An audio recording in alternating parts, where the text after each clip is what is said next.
ময়মনসিংহে ফ্ল্যাট বুকিংয়ের টাকা আত্মসাৎ করে পালিয়েছে মেদিনী বিল্ডার্স লিমিটেড নামের একটি প্রতিষ্ঠান।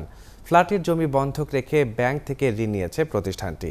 বুকিংয়ের টাকা ফেরত পেতে বিভিন্ন জায়গায় গিয়েও কোনো প্রতিকার পাচ্ছেন না ভুক্তভোগীরা। বাবুল হোসেনের তথ্য ও ছবিতে প্রতিবেদন।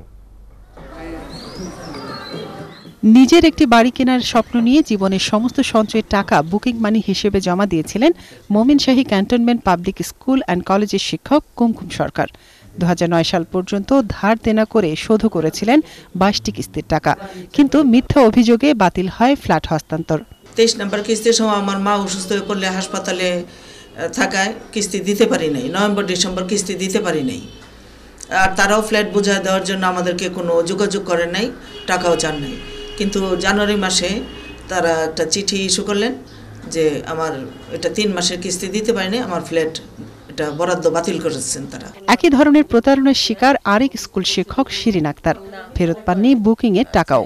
বলতেছে টাকা দিব কই দেয় না, তো তারা একই কথা বারবার বলতেছে যে দিব এখন পর্যন্ত তো দিতেছে না তারা টাকা। মেদিনী টাওয়ারের কয়েকজন ফ্ল্যাট মালিক জানান, ফ্ল্যাটের জমি বন্ধক রেখে ঢাকার একটি ব্যাংক থেকে মোটা অঙ্কের টাকা ঋণ নিয়েছে প্রতিষ্ঠানটি। যেহেতু লোন আছে, লোনটা যদি তারা দ্রুত পরিশোধ না করে তাহলে আমরা অনেকটাই প্রতারণা হতে হব। তারা ডেভেলপার, তাদের প্রপার্টি তারা লোন নিতেই পারে, কিন্তু যারা ফ্ল্যাট কিনছে তারা এটা সাফার করবে কেন? এ নিয়ে ক্যামেরার সামনে কোনো কথা বলতে রাজি হননি জমির মালিকের পরিবারের সদস্যরা। তবে মোবাইল ফোনে ঋণের কথা স্বীকার করে গ্রাহকদের টাকা ফেরত দেওয়ার আশ্বাস দিয়েছে মেদিনী বিল্ডার্স কর্তৃপক্ষ। টাকা দেই না, এই কথা আসলে সঠিক না। টাকা দিয়েছি, বাকি টাকা দিয়ে দিব, এখানে কোনো সমস্যা নেই, কোনো গরুফেক নেই। ময়মনসিংহ শহরের সারদা ঘোষ রোডের মেদিনী হাই টাওয়ারের 9তলা ভবনটি 2009 সালে নির্মাণ করে মেদিনী বিল্ডার্স লিমিটেড। আর 2011 সালের মধ্যে ফ্ল্যাট হস্তান্তরের চুক্তি হয় গ্রাহকদের সাথে।